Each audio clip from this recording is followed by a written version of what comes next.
time. Right. It is an honor. Thank you. Great to be here. One of the greatest coaches, one of the greatest people. Yes. You know what I mean? One of the greatest representatives for us, and we all appreciate it and love you, buddy. Class personified. And that's the gospel. And Michael, he's with us on MLK Day, so it makes it extra special. It makes perfect sense, buddy. All right, ready to talk some football here? Yes. Tony, which team do you think has the edge tonight? Well, I really do think the Bucs have the edge because That's the crowd approves. and here's why though. Here's why. The Dallas Cowboys, all they've heard for the last week is, oh, your playoff record, oh, this, you haven't done it, and the Bucs have Tom Brady. But as we all know, it still is going to take place out on that field. And the Cowboys have some talented people. I think it's going to be a great game. You know, Coach, it is going to be a great game. I actually think the Dallas Cowboys have better talent. They should be favored. It's all the truth. But here's what I've tried to tell people for the last several hours. So I'm going to echo this sentiment in front of the great Tony Dungy. You see, I'm not telling you that the Cowboys are going to beat the Bucs. I'm telling you the Cowboys are going to beat themselves. It's what they do. Somehow, some way, no matter what's going on, they find a way to get in their own way. And I have to believe, going up against Tom Brady, the only hope the Dallas Cowboys have is to blow out Tampa, and we know that ain't going to happen. And Coach, you know how much we love and respect, Coach. And so I just want to dig into this, Coach. When you say they have the advantage, I mean, I got, 3 eyes on a name, 2 on my head. I put all 5 eyes on it, and I ain't see it. I just want to, how did you see that the Bucs have an advantage when you saw the season that they had, Coach? Well, I think just the mental advantage. I don't think they have Okay. the physical Okay, advantage. no, I got you. And you know this. 7-0, Tom's undefeated against Cowboys, all of that. When you go in the playoffs, and my first team here with the Buccaneers, we went to the playoffs for the first time in 1997, and I had to get across to them. Playoff, it's not different. You don't have to elevate your game. You just have to be able to do what you do when the stakes are the highest. And that's what playoff football is all about. If Dallas does that, if they do what they can do, they're much talented enough to win this game. But you gave Tampa Bay the edge. Isn't it true, Coach, that what this really comes down to is Tom Brady versus Dak Prescott, and you believe in Tom Brady? No. They'll have a big part of it, but this is a 53-man game, and it's going to be a 53-man game tonight, and everybody has to be a factor. Everybody, you got to go out there and play your position and do it well, and you've got to get 11 guys at a time functioning. Which team is going to do that? And you're right. Your point is well taken. The Bucs haven't done that every game all year. We've seen situations where they haven't run the ball well. They haven't defended well. Now, can they ramp it back up, playoffs, and get it all together? They've got a lot of their defenders are back, and that's going to help them. They've got their group back. Ryan Jensen back. The offensive line solid. Can I transition? And I'm sorry, I didn't mean to cut you off there, but we only have you for a short time, so I have more questions I want to ask you. So we know the winner of this game is obviously going to play the Niners. Which team would be a tougher opponent when we're looking ahead to playing San Francisco? Is it Dallas or is it Tampa? I think if you're sitting there in San Francisco, you're always thinking, I don't want to play against Tom Brady. I'd like somebody to knock Tom Brady out. But I don't think either one of these teams, even though the Bucs went there and got blown out in San Francisco, again, I don't think that matters in the playoffs. It's what you do today. Okay. We'll go with that, Coach. We'll go with that. When I look at Tampa Bay, let me play devil's advocate here, because I got them winning tonight, all right? But I will say this. I have been concerned by the drop-off in this team from Bruce Arians to Todd Bowles. And I love Todd Bowles. But explain to me what has been the difference between the Tampa Bay Buccaneers now and what we saw from them the previous 2 seasons. Well, I think number one in their offense, They've had offensive linemen hurt. Their running game hasn't been as solid. They haven't been as balanced. And then Tom Brady missing some time in camp, not getting that chemistry with his new receivers. That started to come, but they've been up and down on offense. Then on defense, some of the key guys have been hurt. They've been out of the lineup. Now they're putting it all back. They're getting their guys back healthy at the right time. So I think you're going to see the best of the Bucs for sure. Okay.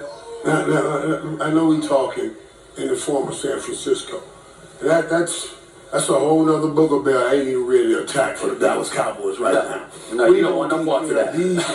First things first. I'll talk about that when it's time. But right now, the won't is taking care of these. Okay. And San Francisco looked like the best team in football this past weekend. They got Deebo Samuel back to add to that. So whoever goes to San Francisco is going to have it. Well, when Dallas go to San Francisco, we're going to have an incredible challenge in front of us. Let me say this right. Let me speak the real. So I don't give you guys false hope because I'm not a false prophet, so I don't want to drop that kind of language on you. So when Dallas goes to San Francisco, they're going to have a tough battle because San Francisco matches up well against Dallas. They can score on offense and slow them down in the run game. But see, Tampa can't go on offense. They can't go on offense. That's why they don't, y'all can't score on offense. Can I change the subject? Because we've already talked about this. I want to switch gears real quick, Coach, while we have you, because I feel obligated to let you know what I said about a coach in the earlier show this morning. Brandon Staley for the Los Angeles Chargers. I said it's really pushing it to allow him to go home on a team plane. I mean, to blow that lead in that playoff. I know you'll probably disagree, but I just feel obligated to let you know I'm of the mindset with Sean Payton available. With the job that I saw, he don't need to be the coach of the Chargers. I want to know what you feel about people like myself who have that sentiment.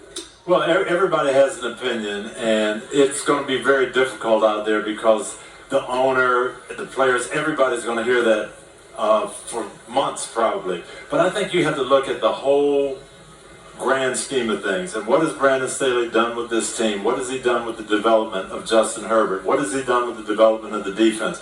You lose one game, and it can happen. I talked on the show. We actually did the broadcast, and I said, don't go to sleep on this game at halftime because these can turn around. I was in a game, we're down 21 points, and we came back and won it. So it happens. You can't overreact to one half of one game. Look at the full cycle. Okay, can I ask this right quick since you did go in that direction? The Lovie Smith situation. Now, I'll go on the soapbox about that. Let's get on a little bit of a box so let me hear what you have to say. And Steve Wilkes. How in the world, and I don't care, and let's not make it a racial thing, how in the world, if you're an organization, can you make a decision, you hire a man, and then after 1 year you say it didn't work out? My coach, Chuck Noll, was 1-13 his first year. He won 4 Super Bowls.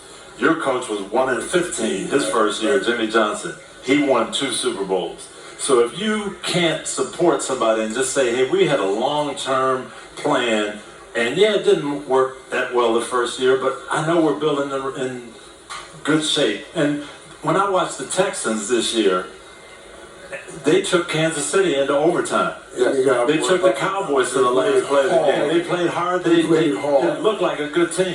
Let me chime in because both of you guys played and obviously coached and champions in the National Football League. I just reported on it. Let me say this.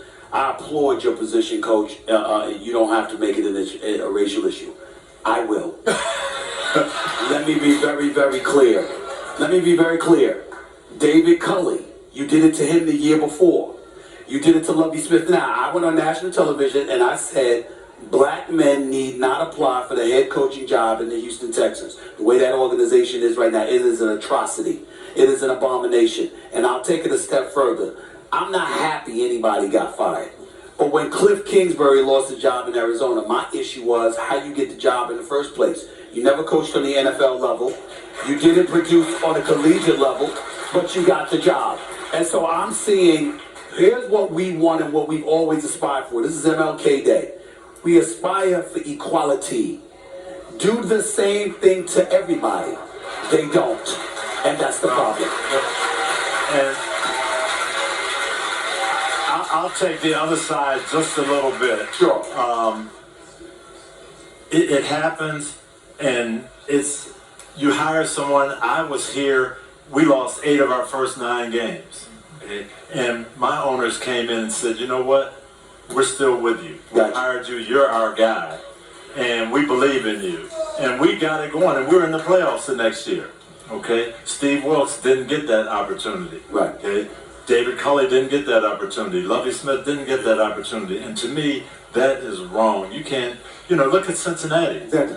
Zach Taylor started out, I think they won 2 or 3 games his first year, 4 games but now they're Super Bowl contenders because you have somebody that has Yeah. your back and believes in you. If you're going to hire someone, give them a chance. They give it a chance. Absolutely, and we all know Houston was not a one-year job. That was a No. project to turn that Right. around. Gentlemen, I Exactly. hate to cut off this Exactly. conversation. Exactly. I do have to get in a commercial break.